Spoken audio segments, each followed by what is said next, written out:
జనసేన నేత వినుత చంద్రబాబుల చేతిలో హత్యకు గురైనటువంటి జనసేన కార్యకర్త అయినటువంటి రాయుడు వ్యవహారం మరొక మలుపు తిరిగింది. వాళ్ళ అమ్మ మాట్లాడింది విన్నాం, పొద్దునే చెప్పుకున్నాం.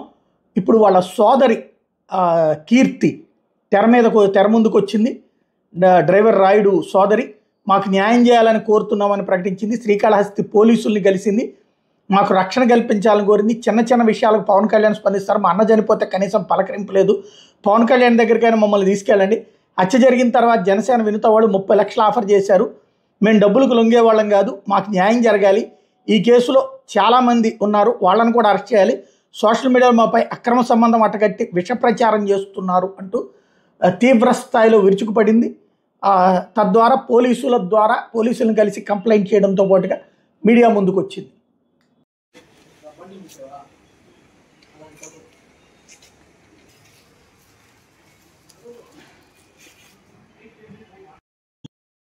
కంప్లైంట్ ఇవ్వడానికి వచ్చాం, వాళ్ళ నుంచి ప్రొటెక్షన్ కోరుకోవడానికి వచ్చాము ఇక్కడికి. వాళ్ళ వల్ల మాకు ప్రాణహాని ఉంది, అందుకనే కంప్లైంట్ ఇవ్వడానికి ఇక్కడికి వచ్చాము. మా అన్నయ్యకి న్యాయం జరగాలి. దీని ద్వారా పవన్ కళ్యాణ్ గారు చిన్న చిన్న వాటికి స్పందిస్తాడు. దీనికి మాకు తొందరగా న్యాయం జరిగేలా చూడాలని ఆయన దగ్గర నుంచి మేము కోరుకుంటున్నాము. వీలుంటే ఆయనతో కలిసి మాట్లాడే అవకాశం మాకు ఇప్పించండి. మెయిన్ మీకైతే సోషల్ మీడియా వాళ్ళకి ఒకటైతే గట్టిగా చెప్పగలుగుతున్నాను, ఇక్కడ మేము ఏది మాట్లాడామో అదే అక్కడ టెలికాస్ట్ చేయండి. మేము మాట్లాడింది ఒకటి, మీరు కట్ చేసి ఒకటి వేయడానికి మీకు అసలు ఏ రూల్స్ లేవు.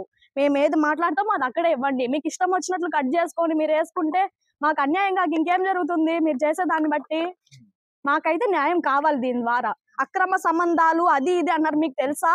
ప్రూఫ్స్ ఉన్నాయా మీకేమన్నా? మీరు ఎట్లా వేస్తారు మరి? ప్రూఫ్స్ ఉంటే పెట్టి చూపించండి. ఏదో రెస్టారెంట్ లో ఇద్దరు కూర్చొని ఫోటో దిగారని చెప్పి దాన్ని పెట్టుకొని మీరు అక్రమ సంబంధాలు అవి ఇవి ఉన్నాయని చెప్పి అంటే ఎట్లా తెలుసు మీకు అక్రమ సంబంధాలు ఉన్నాయని? మీరు ఏమన్నా చూసారా? చెప్పండి. అయితే ఇలాంటి తప్పు చేసేవాడు కాదు, దీన్ని అయితే బల్ల గుద్ది చెప్పగలుగుతాను నేను. మా అన్న అయితే అలాంటి వాడు కాదు, తప్పు చేసేవాడైతే మా అన్నయ్య కాదు. దీని ద్వారా మాకు న్యాయం కావాలి, మేము ఎంత వరకైనా వెళ్తాము చెప్పగలుగుతాను. కారణాలు విచారణలో వస్తున్నాయి, పోలీసు వాళ్ళ కస్టడీలో ఉన్నారు, త్వరలో తెలుస్తాయి. వాళ్ళే అన్ని ప్రూఫ్స్ బయట పెడతారు. దేవుడు భగవంతుడు అనేవాడు ఒకడు ఉన్నాడు, చూపిస్తాడు ఆయన. తొందరలో ఉంది. మాకైతే అంటున్నారు వాళ్ళ ద్వారా వాళ్ళు ఉన్నారు దీంట్లోనని, మాకైతే అనిపించట్లేదు. ఇది పోలీస్ వాళ్ళ కస్టడీలో ఉంది, నిజాలు బయట వస్తాయి, అప్పుడు మాట్లాడతాం మేము. మాకైతే అవన్నీ ఏ పార్టీల గురించి మాకైతే అనుమానాలు రాలేదు. మాకు ఇట్లా జరిగిందని మాత్రమే వచ్చింది. మీకు రాజకీయాల పరంగా ఏదన్నా ఇబ్బంది ఉంటే మీరు చూసుకోవాలి. మధ్యలో ఒక వ్యక్తిని పట్టుకొని బలి చేసేసి మీకు అసలు ఎవరు ఇచ్చారు ఆ హక్కు? ఏదన్నా తప్పు ఉంటే ఫ్యామిలీ మెంబర్స్ గా మేము ఉన్నాము, పోలీస్ వాళ్ళు ఉన్నారు, వాళ్ళు కంప్లైంట్ ఇవ్వండి, వాళ్ళు చూసుకుంటారు. డైరెక్ట్ గా హత్య చేసేస్తే మీరు అసలు ఆ రైట్స్ ఎవరు ఇచ్చారు మీకు? చెన్నైలో మృతదేహం తీసుకునేటప్పుడు నగరం వినుత చంద్రబాబు వాళ్ళ ఫాదర్ వచ్చి మీకు డబ్బు ఇచ్చేదానికి ప్రయత్నం చేశారు. ముందు మేము అక్కడికి వెళ్ళినప్పుడు మమ్మల్ని కాలి కింద చొప్పులాగా మాట్లాడారు వాళ్ళు. అసలు మిమ్మల్ని ఇక్కడికి రానిచ్చడానికి మాకు అసలు రానివ్వము మేము అన్నారు. ఎప్పుడైతే ఇట్లా జరిగిందో ఆ డబ్బులు ఆఫర్ చేశారు మాకు. వాళ్ళ తప్పు ఉంటేనే కదా డబ్బు ఆఫర్ చేస్తారు మాకు.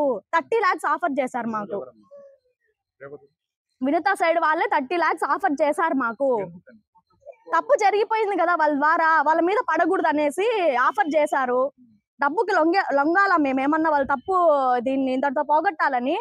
డబ్బుకైతే మమ్మల్ని ఎవరు లొంగ తీసుకోలేరు. మాకు న్యాయం కావాలి, న్యాయం అయితే జరగాలి మాకు. దీని ద్వారా మేము సోషల్ మీడియాలో పదే చెప్తున్నాను, సోషల్ మీడియాలో ఏదైతే మాట్లాడతామో అదే టెలికాస్ట్ చేయండి. కట్ చేసి మీకు కావాల్సిన విధంగా అయితే పెట్టకండి. అసలు ఇంటర్వ్యూకి కూడా రావద్దండి మీరు. జనసేన పార్టీ నుంచి మీకు ఏమన్నా సంప్రదింపులు ఏమన్నా వచ్చాయా? మాకేం రాలేదు. అదే మేము కూడా బాధపడుతున్నాము. చిన్న వాటికి ఆ సార్ స్పందిస్తాడు, దీనికి ఎందుకు ఇంకా స్పందించట్లేదు? మాకు న్యాయం కావాలి, ఆయన దీన్ని త్వరగా యాక్షన్ తీసుకోవాలి, నిజాలు బయట పెట్టాలి. దీన్ని అయితే గట్టిగా కోరుకుంటున్నాము. మాకు దీని ద్వారా న్యాయం జరగాలి. మా అన్నయ్య అయితే తప్పు చేసేవాడు కాదు, జస్ట్ మా అన్నయ్యని మధ్యలో పెట్టుకొని వాడుకున్నారు అంతేను, బలి చేసేసి. చెన్నై పోలీసులు మీకు ఏమన్నా సమాచారం ఇచ్చారు? మాకేం ఇవ్వలేదండి, ఇంకా విచారణలో ఉందని చెప్తున్నారు, తొందరలో బయట వస్తాయి. దీంట్లో పాల్గొన్నారమ్మా? చాలా మంది ఉన్నారు దీంట్లో, ఇప్పటికి 5 మంది బయటపడ్డారు, ఇంకా చాలా మంది మీద అనుమానం ఉంది. ఇప్పుడు అదే కంప్లైంట్ ఇవ్వడానికి వచ్చాము. పోలీసు వాళ్ళ కస్టడీలో ఉంటే వాళ్ళు తెలుస్తాయి తొందరలో. లేదండి, మాకైతే వాళ్ళ మీద అంత అనుమానం లేదు, వీళ్ళ మీదే ఉంది. అదే ఇప్పుడు కేసు ఉంది కదా, తొందరలో వాళ్ళే తెలుసుకొని పోలీసు వాళ్ళు బయట పెడతారు. మా నగరం వినుత సన్నిహితంగా కొంతమంది ఉండడం రాయుడు చూశాడు, దానివల్ల ఇది. మా అన్నయ్యకి అయితే దీని ద్వారా ఏం తెలియదండి, జస్ట్ మా అన్నయ్యని మధ్యలో పెట్టుకొని వాళ్ళు ఇదంతా చేశారు. దేని మీద కంప్లైంట్ ఇచ్చేదానికి ఇక్కడికి వచ్చారు? మాకు ప్రొటెక్షన్ కావాలి, వాళ్ళ ద్వారా న్యాయం జరగాలి. దీంట్లో ఇంకా చాలా మంది ఇన్వాల్వ్ అయి ఉన్నారు, వాళ్ళని కూడా తీసుకొచ్చి నిజాలు బయట పెట్టాలి. దీనికోసం వచ్చాము ఇక్కడికి. సార్ గారు దీనికి ఇంకా కొన్ని కావాలన్నారు, అవి తీసుకొని వచ్చి ఇచ్చేసి వెళ్తాము. మీ కాడ రాయుడు కాడ మీకు రాయుడికి సంబంధించి ఏదైనా ఇన్ఫర్మేషన్ మీ కాడ ఏమైనా ఇంట్లో దొరికిందా? ఏమీ లేదండి, అన్నీ వాళ్ళు క్రియేట్ చేసినటివే ఇవి. సోషల్ మీడియా ఇంకా డబల్ క్రియేట్ చేస్తుంది, దీనికి క్రియేట్ చేసింది తప్ప మా అన్నయ్య అయితే ఎటువంటి తప్పు చేసేవాడు కాదు. సోషల్ మీడియాలో వాస్తవాలు కాదంటారు? వాస్తవాలు కాదండి, సగం వాస్తవం ఉంటే సగం అబద్ధాలు ఉన్నాయి. దానికి మీరేం చెప్తున్నారు? ఇన్నాను కదా, సోషల్ మీడియాలో ఇప్పుడు మీరు తీసుకుంటున్నారు, నేను ఏం చెప్పాను అదే వేయండి అక్కడ, కట్ చేసి తప్పు చేసిన వాళ్ళకి న్యాయం జరిగేలా చూస్తున్నారు మీరు దీని ద్వారా. అంటే రాయుడు అని చనిపోయాడు కదా, వినుతకోట డ్రైవరు, వాళ్ళ సిస్టర్ వాళ్ళు వచ్చారు.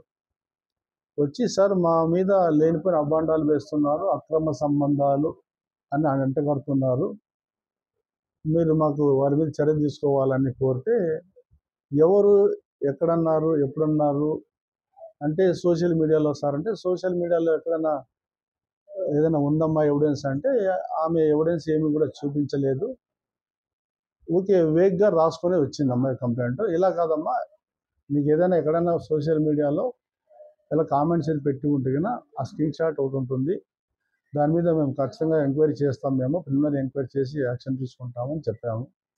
సరే సార్ తీసుకొని వస్తానని చెప్పేసి వాళ్ళు వెళ్ళడం జరిగింది. ఏదైనా విత్ ప్రాపర్ ఎవిడెన్స్తో మనం కంప్లైంట్ చేస్తే ఖచ్చితంగా చట్ట ప్రకారము ఎంక్వైరీ చేయడం, ఇన్వెస్టిగేషన్ చేయడం, చర్యలు తీసుకోవడం అనేది జరుగుతుంది. చెన్నైలో రిపోర్ట్ అయిందండి, చెన్నైలో ఇన్వెస్టిగేషన్ జరుగుతోంది. లేదు, మా నుంచి ఎలాంటి సహాయ సహకారాలు కోరలేదు.